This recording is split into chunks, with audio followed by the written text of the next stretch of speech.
नाज़रीन, आप देख रहे हैं रेडलाइन इस्लामाबाद स्टूडियो से लाइव। बलूचिस्तान के अंदर बढ़ती हुई दहशतगर्दी अब जंग की शक्ल है। आज पाकिस्तान की तमाम पावर कॉरिडोर की नुमाइंदा क़ुव्वतें वहाँ पर मौजूद थीं।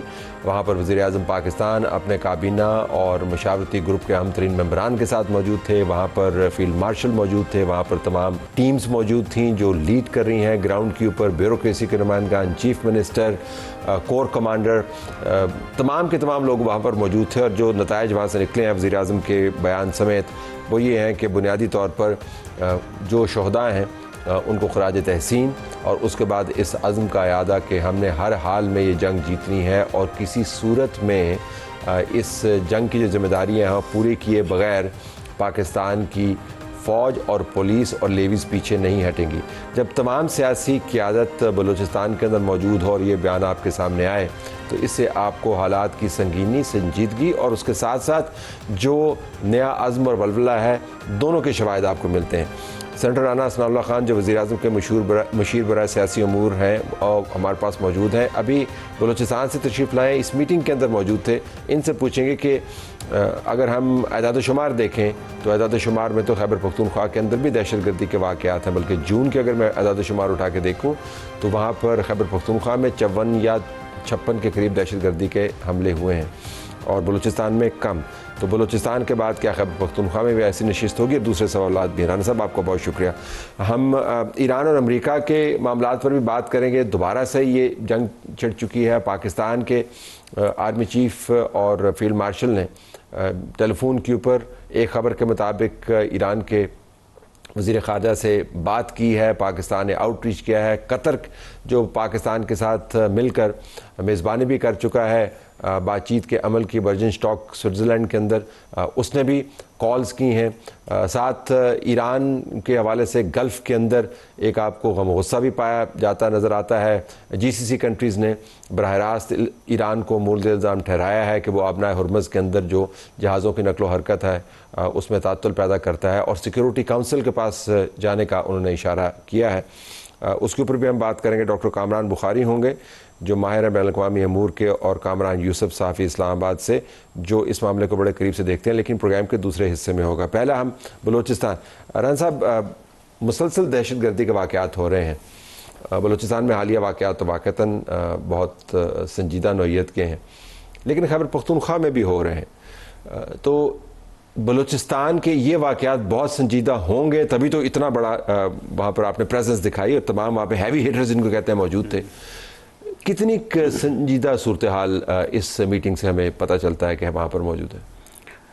मेरा ख़्याल है कि इसको यानी संजीदा सूरत हाल तो खैर ये कोई कल के वाक़या से नहीं, इससे पहले से भी संजीदा भी है, बल्कि इंतहाई संजीदा है।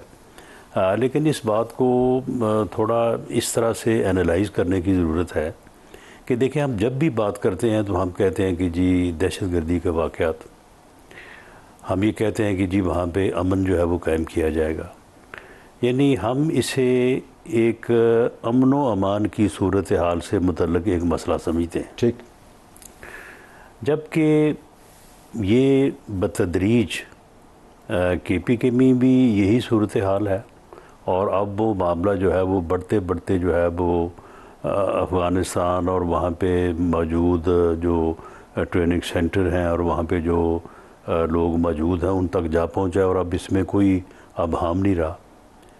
बलूचिस्तान में भी जो है ये लॉ एंड ऑर्डर की, अमन व अमान की सूरत हाल नहीं है। तो इसको कैसे डिस्क्राइब करेंगे? बल्कि ये एक जंग है जो कि हमारे दुश्मन मुल्क ने हमारे ऊपर मुसल्लत कर दी है, और भले उसके जो फ्रंट फेस पे चेहरे हैं उनमें से कुछ चेहरे जो हैं वो हमारे जाने पहचाने इस तरह से हैं कि वो पहले वहाँ पे बलूचिस्तान में जो है वो दहशतगर्दी की जो है वो कार्रवाइयों में मुलव्वस थे। लेकिन अगर हम इसे ये समझें कि ये अमन व अमान की सूरत हाल है और अमन कायम करने के लिए जो है इससे निपटा जाएगा, नहीं, ये एक जंग है और ये हमारे दुश्मन मुल्क इसमें उसके मुलव्वस होने में अब कोई शक व शुबा नहीं है। और अफ़गानिस्तान उसमें शामिल है, इंडिया उसमें जो है वो शामिल है। और ये एक जंग है, इसको जंग समझ के लड़ा जाना चाहिए और ये समझा जाना चाहिए और इसके ऊपर पूरी इसके ऊपर क्लैरिटी होनी चाहिए कि ये जो है ये एक दुश्मन मुल्क की तरफ से ये पाकिस्तान के ऊपर हमला है। पाकिस्तान के ऊपर हमला है, पाकिस्तान के शहर इसमें मौजूद हैं, पाकिस्तान के जो सियाही मुकामात हैं वो मौजूद हैं, पाकिस्तान की फाइनेंशियल शहरग्स इसमें मौजूद हैं, सड़कें मौजूद हैं, ब्रिजेस मौजूद हैं। तो दुश्मन से ये जंग जो है अब वाज़े हो गया है कि इसको हमने दहशतगर्दी के आम वाक़यात के तौर पर तज़िया नहीं करना। तो आज की मीटिंग के बाद अब चूँकि ये साबित हो गया ये जंग है, तो क्या फिर आप ऐसा करेंगे जिससे पहले हमने नहीं किया? आपने कहा कि बतदरीज हम पर मुसल्लत की गई, तो ज़ाहिर जो पहले पॉलिसी थी तमाम कुर्बानियों के बावजूद और कामयाबियों के बावजूद वो शायद अब आपको तब्दील करनी पड़े, तो वो किस तरह तब्दील होगी, गियर कैसे बदलेंगे? नहीं देखिए, इसमें जो है ये इसको इस तरह से लेना कि जी ये कुछ दहशतगर्दी के वाक़यात हो रहे हैं, उनके पीछे कुछ लोग जो है वो मुलव्वस हैं, तो उनके साथ जो है वो आप जो है वो मुकाबला कर रहे हैं। अब मामला ये है कि इसके पीछे तो एक आपका पूरा जो है वो एक दुश्मन मुल्क है वो मौजूद है। पहली बात तो ये है कि पूरी दुनिया को हमें ये बात जो है वो साबित करना होगी और पूरी दुनिया को इस बात पे लाना होगा कि ये जो मुल्क है हिंदुस्तान जो है अफ़गानिस्तान के रास्ते, अफ़गानिस्तान भी उसमें शामिल है, ये इन दहशतगर्दी के वाक़यात में और इस प्रॉक्सी वार में ये लोग इन्वॉल्व हैं। ये मुल्क इन्वॉल्व कर रहे हैं। हमने देखा ना सिक्योरिटी काउंसिल के सेक्रेटरी जनरल के ऑफिस को माजरत के साथ हमने 2 डोजियर्स दिए हुए हिंदुस्तान के बलूचिस्तान के ऊपर डोजियर्स दिए हुए, उसके बाद 2020 में उन डोजियर्स को हमने अपडेट भी किया है। तो मैं जानना चाह रहा हूँ कि डोजियर्स भी हम देते रहे हैं, दुनिया भर में हम ये बात भी करते रहे हैं, और जो आपने बात की कि चंद लोग हैं और पीछे कुछ कुव्वतें हैं, ये जो बयानात हैं ये पॉलिसी साज इदारों की तरफ से ही आए हैं, क्योंकि हमें यही बताया गया कि बहुत कम लोग हैं और बाकी तमाम जो है मुहिब वतन लोग हैं और मामला इतने ख़राब नहीं हैं, हम कामयाब होने वाले हैं। अब आप मीटिंग से आने के बाद हमें बता रहे हैं कि ये तो जंग है और जंग तो तवील मुद्दत होगी, फिर दुश्मन भी आपने आइडेंटिफाई कर दिया।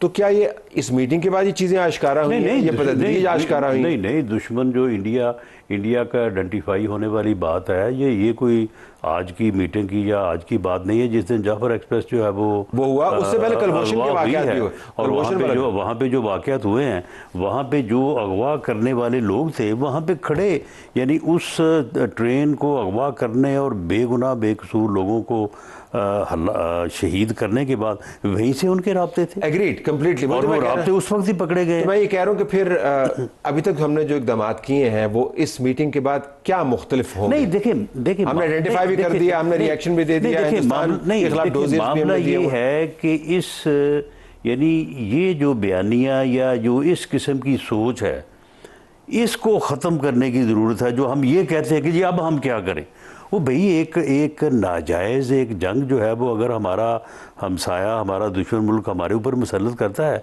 तो हम उसको लड़ेंगे तो जाना चाह रहे हैं कि हम ये करेंगे जी हमने ये कर लिया। अब भाई मामला ये है कि हमने जो भी कर लिया उसके बाद भी जब हमने इस जंग को लड़ना है ना, तो फिर जो भी हमसे हो सका या हो पड़ेगा हम करेंगे। ये जो भी को आप एक्सप्लेन कर देना, मैं जो भी के ऊपर फोकस कर रहा हूं। मैं ये नहीं कह रहा हूं कि हमने सब कुछ कर लिया, मैं कह रहा हूं कि अब चूंकि थ्रेट का स्कोप बढ़ा दिया गया है तज्जियाती तौर पर, मालूमाती तौर पर, आपने खुद ही फरमाया, तो अब जो भी क्या होगा, मतलब कोई ऑपरेशन आप लॉन्च करेंगे, अगर हिंदुस्तान आइडेंटिफाई हो गया है तो जंग हिंदुस्तान तक लेके जाएंगे, मतलब क्या करेंगे राना साहब? वरना फिर होता पता क्या है, अभी देखिए बलूचिस्तान के बाद जगहों के ऊपर धरने भी जारी है, हम उसको कवर नहीं कर रहे, लेकिन धरने जारी हैं, लोगों का एहतजाज भी जारी है बलूचिस्तान के बाद हिस्सों में, और लोग कह रहे हैं कि जी ये हमारी जान अजाब में आई हुई है, दहशतगर्दों के अजाब में उनकी जान को दहशतगर्दों की वजह से, बस यही बात, दहशतगर्दों की वजह से हुआ। लेकिन लोगों की तवक्कुआत भी हैं कि अब हमारी जान को अजाब से छुड़वाने के लिए मजीद इक़दामात भी होंगे। तो ये तवक्कुआत जो हैं ये पूरी की जाएंगी, और ये तवक्कुआत जो है ये उनको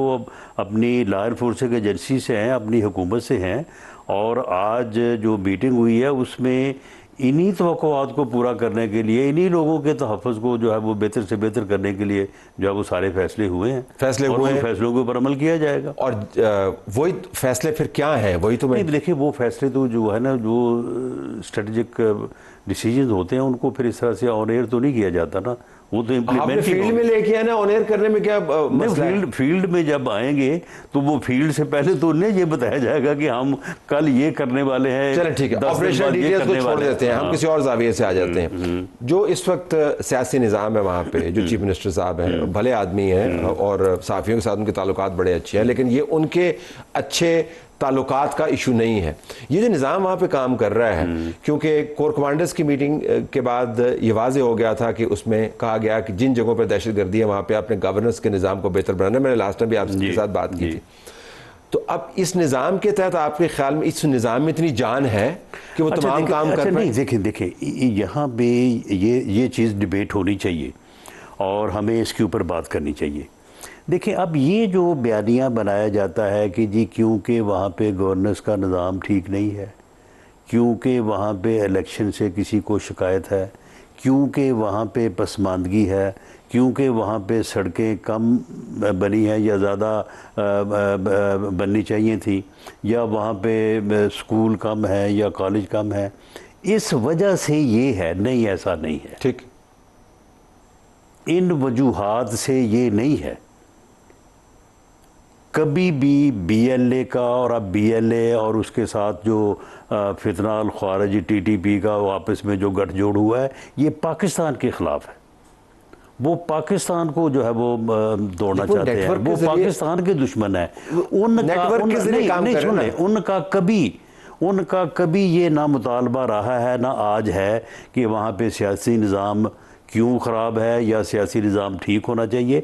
ठीक होना चाहिए, मैं ये नहीं कहता कि ठीक नहीं होना चाहिए, और ना वहाँ पे उनका मुतालबा कोई रोड्स का है, ना ब्रिजेस का, बल्कि वो तो ब्रिजेस को, रोड्स को उड़ाते हैं। वो तो वो लोग जो वहाँ पे जाके डेवलपमेंट का काम करते हैं, कंपनीज, उन कंपनीज मैं सिर्फ ये कह रहा हूँ कि एक कंपोनेंट जो है, और ये हमें बारहा मिलिट्री की ब्रीफिंग इन इश्यूज को मैं ये कहने वाला हूँ, गवर्नेंस के ऊपर मैं ये कहने वाला हूँ कि गवर्नेंस के इश्यूज को अलहदा डील किया जाना चाहिए और उनको सेटल किया जाना चाहिए। कोर कमांडर्स और मकामी तौर पे जो लोग इस बात से जो है वो इस बात के अगेंस्ट जो बात करते हैं, उनकी बात सुनी जानी चाहिए। लेकिन आपके कोर कमांडर्स की जो प्रेस स्टेटमेंट जारी हुई, उसके अंदर गुड गवर्नेंस को दहशतगर्दी की पैराए में बयान किया गया।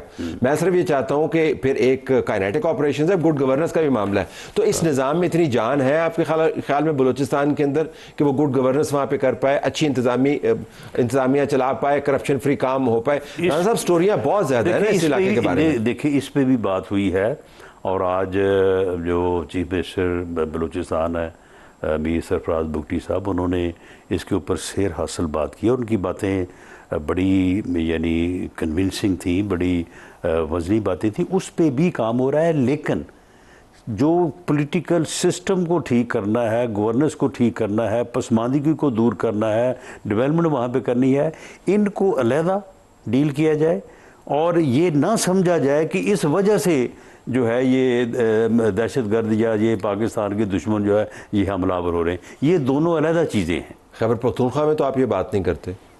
आपकी जमात का तो आर्गूमेंट बिल्कुल इसके ऑपोजिट है। आप तो कहते हैं वहाँ पे दहशतगर्दी इस वजह से कि हुकूमत ने कमी है, आप कहते हैं दहशतगर्दी इस वजह से कि ये हुकूमत जो है वो दो नंबरियाँ करती है। हमने कभी नहीं ये कहा। आप हमेशा खैबर नहीं सुन लें, आप कहते हैं कि वहाँ के सियासी मसाइल की वजह से दहशतगर्दी बढ़ कर रहे हैं। आप गड़बड़ कर रहे हैं। मैं गड़बड़ नहीं कर रहा। नहीं कर रहे हैं, आप गड़बड़ कर रहे हैं। देखिए हमने जो है वो कभी ये नहीं कहा कि जो अफ़गानिस्तान में जो ट्रेनिंग कैंप्स बने हुए हैं या अफ़गानिस्तान की ज़मीन जो है वो हमारे ख़िलाफ़ दहशतगर्दी की इस्तेमाल हो रही है और वो अफ़गानिस्तान वो KPK की सूबाई हुकूमत कर रही है, हमने ये कभी नहीं कहा।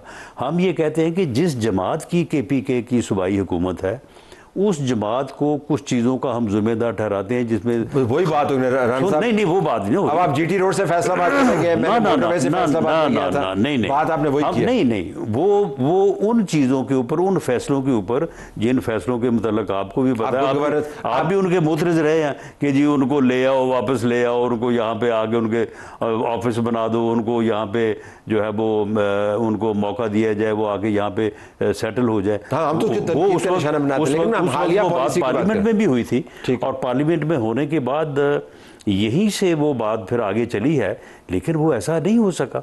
वो वापस आए हैं तो वापस आकर उन्होंने फिर वही काम शुरू कर दिया। तो अब अगला स्टॉप आपका काबीना का, मुशरान का और वज़ीर आज़म का और फील्ड मार्शल का, खैबर पख्तूनख्वा के अंदर भी आपको जाके इस तरह एपिक्स कमेटी की मीटिंग करनी चाहिए राना साहब। गवर्नर साहब इस कुर्सी पर बैठ पे जहाँ पर आप तशरीफ़ फरमाएं, कुंडी साहब 3 मरतबा मुझे इस प्रोग्राम के ज़रिए बाकायदा दरख्वास्त कर चुके हैं प्राइम मिनिस्टर साहब को कि भाई केपी भी तशरीफ़, वहाँ पे क्यों नहीं जाते आप? देखिए, एपेक्स कमेटी की मीटिंग बिल्कुल केपी में होनी चाहिए। मैं इसे जो है वो इसकी अहमियत से इनकार नहीं करता, लेकिन मामला ये कि हमेशा ये सूबाई हुकूमत ही इसको होस्ट करती है। आज भी साहब प्राइम मिनिस्टर ने जाना है, फील्ड मार्शल ने जाना है, सूबाई हुकूमत ने इनकार थोड़ी करना है। इनकार आप उनको बुलाते हैं तो वो आपके साथ यहाँ पर इस्लामाबाद मीटिंग करने के लिए आ जाते हैं। ऐसा भी हो सकता है कि वो हम वहाँ पे जाएं और वो कहीं और पहुंचे हुए वहाँ पे आगे खड़े हों। आपको पता है, चले, अगर ऐसा नहीं होगा आपको पता है अंदर से जब कॉल जाती है तो वो आपकी बात मान लेते हैं ना। अच्छी बात है। बहरहाल इस हद तक उनको जो है वो कोऑपरेशन जो है वो करनी चाहिए। बिल्कुल केपीके के मामलात भी और बलूचिस्तान के मामलात भी जो हैं उनकी अब हदूद जो है वो हमारी सरहदों के अंदर नहीं बल्कि उससे बाहर हैं, और जो इश्यूज़ गवर्नेंस के हैं, जो इशू डेवलपमेंट के हैं, जो लोगों की यानी ऐसी ज़रूरियात के हैं जिसकी वजह से लोग परेशान होते हैं, उनको हमें अलहदा डील करना चाहिए और ज़रूर करना चाहिए। और हर कीमत पे जो है, अगर उसके ऊपर हमें किसी और जगह से कोई पस अंदाज करके ज़्यादा खर्च भी करना पड़े, वो खर्च होना चाहिए केपीके में भी और बलूचिस्तान में भी। और ये जो इस वक्त जंग जो है, जो हमारे दुश्मन मुल्क ने मार्का हक में ज़िल्लत उठाने के बाद, और अब जो पाकिस्तान को पूरी दुनिया में जो एक इज़्ज़त मिली है, उसके बोझ और हसद में जो है वो पाकिस्तान को उलझाने के लिए ये जो हमारे ऊपर मसलत की है, हमें इसको इसी तरह से लेना चाहिए और इसी तरह से जंग तो वैसे पूरी कौम को लड़ना चाहिए। राना साहब, जंग तो मार्का एक्ट से पहले की जा रही है ना ये पाकिस्तान के खिलाफ, लेकिन इस तरह से जारी नहीं थी। तो वही तो मैं इस तरह की हमायत जारी नहीं थी, इस तरह की मुदाखलत थी पहले भी, लेकिन इस तरह की नहीं थी। फ़र्क क्या है? पैसे ज़्यादा दे रहे हैं, वेपन ज़्यादा दे रहे हैं, तंजीम साजी ज़्यादा उन्होंने कर ली है, क्या है? इसराइल बीच में आ गया है, कुछ बताएं तो सही। मटेरियली क्या चेंज? जितनी बातें जो की है सारी सच हैं। ये सब कुछ सच है? ये सब कुछ सच है। जो कुछ आपने कहा है, जो आखिर में आपने कहा ना कि इसराइल बीच में आ गया है, ये भी काफ़ी हद तक सच है। यानी अब उसमें जो है वो टेक्नोलॉजी का जो वो इस्तेमाल कर रहे हैं, ये तो इनके लिए जो है वो इनके बस की बात ही नहीं थी। ये तो वहीं से उनको ये सारी चीज़ें जो हैं दी जा रही हैं या ट्रेनिंग दी जा रही हैं या मिल रही हैं। तो इसका इसी लेवल के ऊपर पूरी कौम को ये जान के और इस बात का इदराक करके कि ये पाकिस्तान के ख़िलाफ़ जंग है और ये पाकिस्तान के दुश्मनों ने हमारे ऊपर मसलत की है, इसको इस अंदाज से लड़ना चाहिए। बाकी चीज़ें जो हैं, सियासी निज़ाम में ख़राबी है, डेवलपमेंट में कमी है, बाकी चीज़ें लोगों वो उनको अलहदा से बिल्कुल उसके ऊपर ओपन डिबेट भी होनी चाहिए और उन चीज़ों को जो है वो उनको उसमें बेहतरी भी होनी चाहिए। तो आवाम तक पहुँचने का ज़रिया एक तो ये है जो हम इस वक्त इस्तेमाल कर रहे हैं, लाइव शो में आप बात कर रहे हैं, बड़ी ज़बरदस्त बात है कि आप बराह रास्त गुफ्तगू कर रहे हैं, अभी आप मीटिंग से होके आए।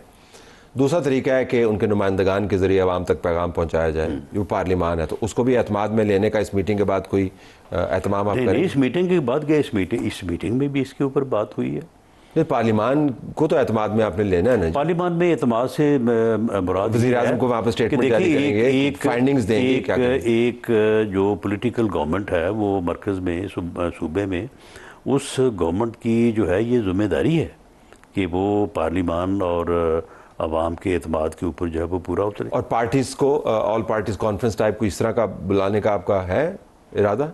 क्योंकि वो पार्टीज हमेशा ये कहती हैं जी कि आप हमें असल इश्यूज़ के ऊपर इंगेज नहीं करते हैं। अगर हम एतराज़ उनके ऊपर करते हैं, जब आपको बुलाते हैं तो आप आते नहीं, लेकिन आप तो अपनी जिम्मेदारी पूरी करें, क्योंकि आपने कौमी जिम्मेदारी की बात की है, आपने जंग की बात की है, संजीदा हालात की बात की है, तो पार्लियामान समेत आपको, चीफ मिनिस्टर समेत सबको इसकी ब्रीफिंग देनी चाहिए। इसमें पहले तो अगर ये मुनासिब हो, इसके ऊपर बात हो रही है कि KPK में तो एक ऑल पार्टीज कॉन्फ्रेंस आपके इल्म में है कि ये पिछले दिनों हुई भी थी और उसमें अच्छी गुफ्तगू हुई, सभी ने जो है वो उसमें शिरकत की। ऐसी ही एक मीटिंग सरफराज बुगटी साहब को भी बलूचिस्तान में भी करनी चाहिए और उसके बाद सिंपल या फोकस्ड इस इशू के ऊपर जो है वो मरकज़ वफाक लेवल के ऊपर भी एक मीटिंग होनी चाहिए। लेकिन इसमें मुश्किल ये आ जाती है कि बाकियों के तो सब के साथ किसी न किसी लेवल पे बात होती रहती है, जिनकी आप बात करते हैं कि उनको भी शामिल करें, वो एक ही मसले के ऊपर अड़े हुए हैं, उसके अलावा वो किसी और मसले पे ना मीटिंग करने को आप अपना फर्ज पूरा करना, ना उसको आने को तैयार है। अच्छा, लेकिन ये आपकी बात दुरुस्त है कि फर्ज पूरा करना चाहिए, फर्ज पूरा करना चाहिए। बिल्कुल आखिर में सरफराज बुगटी साहब तब्दील तो नहीं हो रहे ना? नहीं, सरफराज बुगटी साहब बड़ी दिलेरी के साथ, बेखौफी के साथ और बहुत ही यानी खलूस और डेडिकेशन के साथ जो है वो काम कर रहे हैं। मैं समझता हूँ कि वो ऐसी कोई वजूहात मौजूद नहीं है। बहुत शुक्रिया राना साहब, आपने हमसे बात की। नाज़रीन, प्रोग्राम हमारा जारी।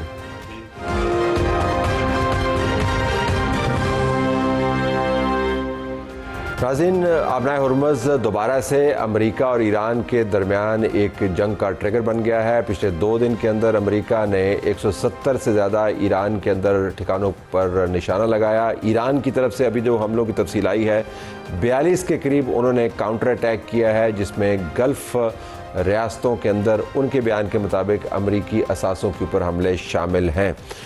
इस वक्त मैं आपको बता सकता हूँ कि CNN ये रिपोर्ट कर रहा है कि पाकिस्तान और Qatar are working to bring US and Iran together to the negotiating table. इससे पहले कामरान यूसुफ साहब जो हमारे साफ़ी हमारे साथ मौजूद हैं इस्लामाबाद से, उन्होंने भी ये ट्वीट किया था कि पाकिस्तान की तरफ से एक आउटरीच हुई है ईरानियन लीडरशिप के साथ, और शायद पाकिस्तान के जो फील्ड मार्शल उन्होंने बातचीत की है फ़ोन के ऊपर। कामरान यूसुफ, आपका बहुत शुक्रिया, आपने हमें ज्वाइन किया। डॉक्टर कामरान बुखारी भी हमारे साथ मौजूद हैं, माहिर बैनुल-अक़वामी अमूर के और senior director news line institute for strategy and policy in Washington. तो कामरान, आपका ट्वीट तो मेरे सामने है, अगर क्विकली मैं आपसे पूछ पाऊँ कि ये जो अभी हम कोशिश कर रहे हैं दोबारा से बातचीत हो, और कतर भी अब रिपोर्ट हो रहा है कि उसमें इन्वॉल्व है, आपको इसमें कितनी जान नज़र आती है? हमारी पुश जो है वो कितनी स्ट्रॉन्ग है, क्योंकि हालात वहाँ से बतदरीज ख़राबी की तरफ जाते हुए नज़र आ रहे हैं? मेरे ख्याल में पुश तो काफ़ी सीरियस है। पाकिस्तान तो पहले दिन से कोशिश कर रहा है कि इसका एक डिप्लोमेटिक सोल्यूशन निकले, और मेरे ख्याल में पाकिस्तान के लिए ये थोड़ा हैरान कुन बात भी नहीं है, ऑल्दो ये एस्केलेशन बड़ी डेंजरस है। अगर आप देखें तो even before the signing off the MOU कई ऐसे मौके आए जब लगा कि शायद सारा प्रोसेस कोलैप्स कर जाएगा। तो मुझे लगता है कि पाकिस्तान कहीं ना कहीं यूज टू बी हो गया है, एंड दे अंडरस्टैंड कि इसमें उतार चढ़ाव आते रहेंगे। लेकिन इस मरतबा ऑब्वियसली जो लेवल ऑफ एस्केलेशन है वो काफ़ी ज़्यादा था। ईरान की तरफ से बताया जा रहा है कि उनकी कैजुअल्टीज़ भी हुई हैं। फिर अमेरिकी सदर ट्रंप ने ये कहा कि as far as he is concerned ये MOU जो है या सीज़ फायर ख़त्म हो गई है।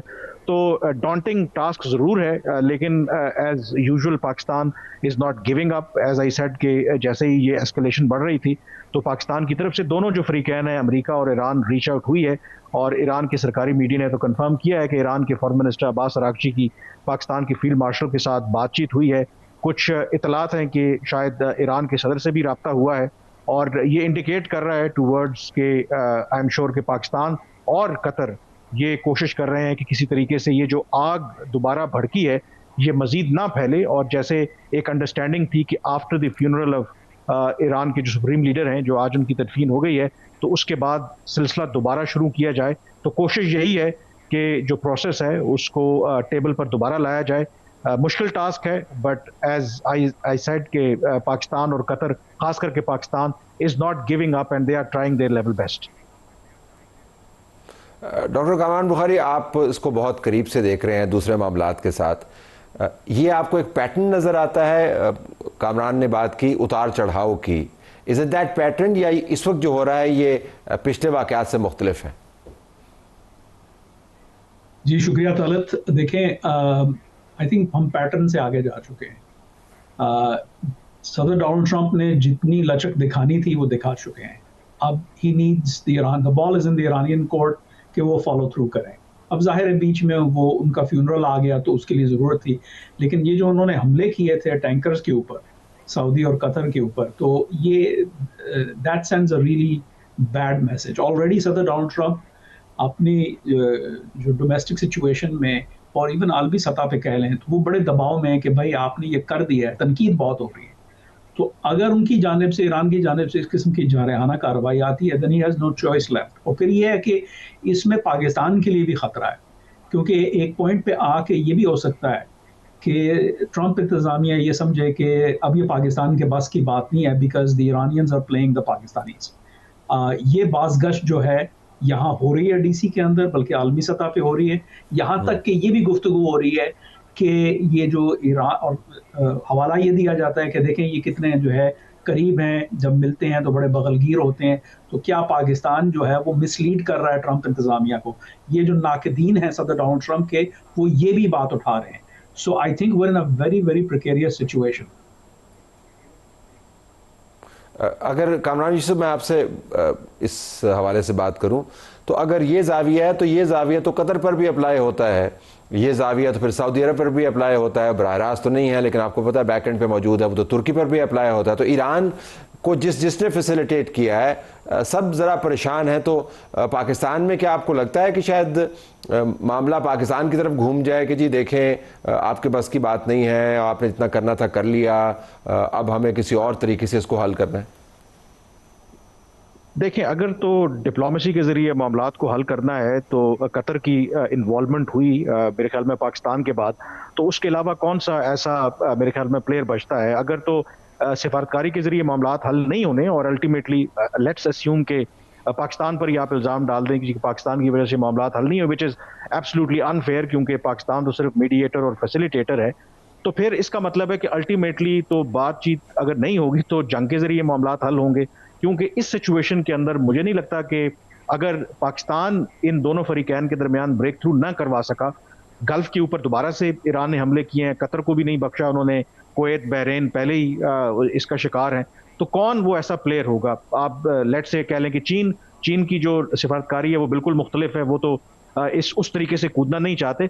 तो मुझे लगता है कि still I think given the fact कि अगेन कतर को निशाना बनाया गया है, Pakistan has assumed a central role once again, कि कम से कम ये जो भड़कती आग है उसको किस तरीके से बुझाया जाए। I believe still Pakistan is the key interlocutor, key messenger between Iran and the United States, क्योंकि जितनी एस्केलेशन बढ़ेगी कोई ऐसा तो आपको मीडिएटर चाहिए, और वो रोल मेरे ख्याल में पाकिस्तान ही प्ले कर सकता है। और पाकिस्तान को मेरे ख्याल में ब्लेम करना, आई एम श्योर के पाकिस्तान के बहुत से जो मुखालफीन हैं पाकिस्तान के अंदर या पाकिस्तान से बाहर, वो तो डेफिनेटली चाहते हैं कि ये सारा प्रोसेस कोलैप्स हो, but the fact of the matter is कि अमेरिका भी इस जंग से निकलना चाहता है। गल्फ कंट्रीज ने जरूर कंडेम किया है ईरान के जो लेटेस्ट अटैक्स हैं। अगेन दे आर एम्फसाइजिंग कि हमें back to the negotiating table पर जाना चाहिए। So there are more voices in favour of diplomacy. Okay, मैं अब एक छोटा सा ब्रेक लूंगा, लेकिन बेहतरीन बात है वो सवाल डॉक्टर कामरान आपके पास छोड़ा जाता है, और कामरान यूसुफ आप भी इसका तजिया कीजिएगा कि ईरान के मफरूज़े क्या हैं जिनकी बुनियाद के ऊपर वो ये काम कर रहा है, मतलब वो क्या समझता है कि उसको क्या हासिल होगा। ज़रा उनका जो प्लान है उसको भी हमने मैप करना है ब्रेक के बाद।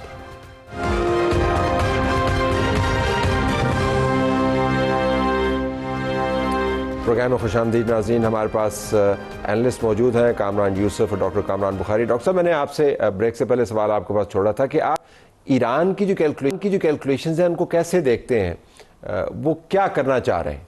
मेरे नज़दीक इसके दो पहलू हैं। पहला तो ये है कि उनके अंदर इख्तलाफात हैं जो मंजर आम पे हैं, मतलब उनकी मीडिया में भी आते हैं, खुल के बात हो रही है, जिसकी वजह से आई थिंक कि कोई इत्तफाक राय नहीं हो पा रहा कि इस MOU को लेके तो आगे कैसे बढ़ा जाए।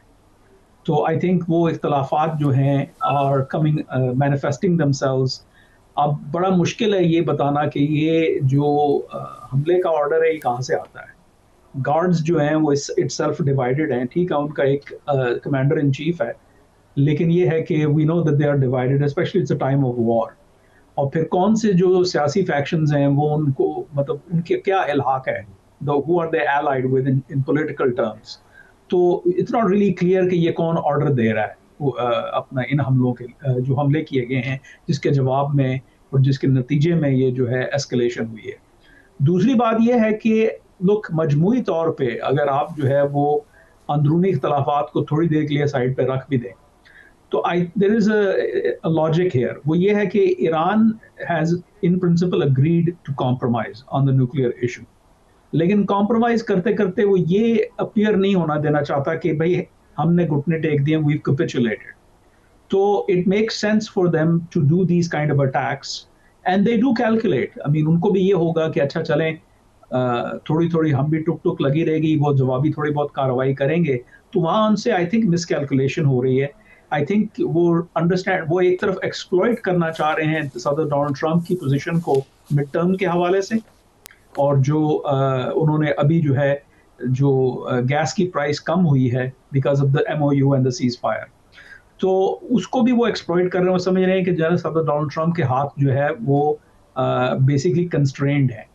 सो I think that's where the miscalculation is happening, because उन्होंने एक तरफ ईरान की जो क़यादत है वो अगर ये चाहती है कि भाई वो इस मामले को एक्सप्लॉइट करें और फिर वो अपनी इंफॉर्मेशन ऑपरेशंस करते हैं, जिसकी बाज़गश फिर मगरबी मीडिया में होती है, और मगरबी मीडिया भी आजकल जो है उसको हुक लाइन एंड सिंकर जो है वो कंज्यूम कर रहा है। वहाँ पे कोई क्रिटिकल, जितना क्रिटिसाइज डोनाल्ड ट्रंप को किया जाता है उतना ईरान के बयानात को नहीं किया जाता, बल्कि उनको जू का तू लेके तो डोनाल्ड ट्रंप के ऊपर क्रिटिसिज्म होती है। तो फिर सदर डोनाल्ड ट्रंप जो है उनकी सियासी पोजीशन मुश्किल में पड़ जाती है। वो धड़े जो कहते हैं कि जी आपने गलत काम किया है, ये जो जंग जारी रहनी चाहिए थी and you needed to bring them to their knees, तो फिर वो लोग उनको जो उसके दबाव में आते हैं और फिर सदर डोनाल्ड ट्रंप जो है has very little room to manoeuvre.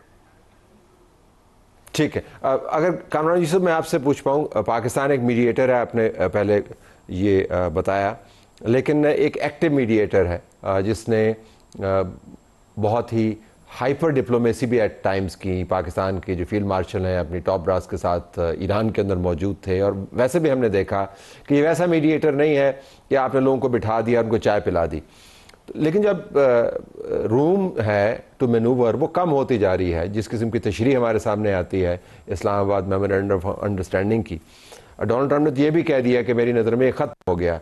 तो इसको फिर हम किस पैराए में लें कि ये उनकी तरफ से रेटरिक है, बड़बोलापन है, और दोबारा से उसी MOU के पैराए के अंदर उनको वापस आना होगा, या आपको लगता है कि शायद अब कुछ और MOU करना पड़े जो मौजूदा हालात से ज़्यादा मुताबिकत रखता हो? आई थिंक अमरीकी सदर ट्रंप के अगर आप बयान को देखें तो जो उन्होंने अंकरा में बयान दिया वो उनकी फ्रस्ट्रेशन ज़्यादा थी, क्योंकि जब उनसे सवाल हुआ तो फिलबदी उन्होंने यही कहा कि जहाँ तक उनका ताल्लुक है तो उनके ख्याल से तो सीज फायर ख़त्म हो गई, लेकिन साथ ही उन्होंने ये भी कहा कि वो देखेंगे कि उनके जो निगोशिएटर्स हैं स्टीव विटकॉफ और जैरेड कुशनर वो क्या कहते हैं इस हवाले से। तो इसका मतलब है कि उन्होंने वो रूम छोड़ा है। असल में जो इसके अंदर की फैक्टर है कि अमरीकी सदर ट्रंप जंग नहीं चाहते, वो इस जंग से निकलना चाहते हैं, तो वो मेरे ख्याल में एक की फैक्टर है। तो मेरा नहीं ख्याल कि अमरीकी सदर ट्रंप के उस बयान के बावजूद ये समझना चाहिए कि जी वाकई ये जो डील है वो डेड हो गई है। रही बात पाकिस्तान के लिए मनूवर करने की, डेफिनेटली आई थिंक, क्योंकि अगर एक MOU साइन हुआ था तो सबसे बड़ा चैलेंज यही था, एक रोड मैप तय हुआ था, वर्किंग ग्रुप्स बने थे और किस तरीके से सारी चीज़ों को लेकर के चलना है। और अगर पहले ही नुक्ते के ऊपर, यानी कि जो स्ट्रेट ऑफ हॉर्मुज़ वाला मामला है, उधर ही क्या कह लें कि जो बॉल फंस गई है, तो बात आगे कैसे निकलेगी। आई थिंक ये सबसे बड़ा स्टम्बलिंग ब्लॉक है मेरे ख्याल में, और उसमें मसला इंटरप्रिटेशन का है। ईरान के लिए इस वक्त सबसे बड़ा जो इशू है मेरे ख्याल में, उनके लिए उनका ख्याल है कि I have to leave it there. I have to leave it there. I'm sorry, time is up. I have to leave it there. बात की कि चैलेंज है, लेकिन नॉट एवरीथिंग इज लॉस्ट। अब देखना है कि अगले 24 घंटे के अंदर ये मामलात किस तरीके से जाएंगे। जो बैक डोर डिप्लोमेसी है उसकी हाइपर एक्टिविटी की खबरें हमारे पास आ रही हैं। आप दोनों का बहुत शुक्रिया। हमारी तरफ से यही कुछ इजाज़त चाहते हैं। अल्लाह हाफिज़।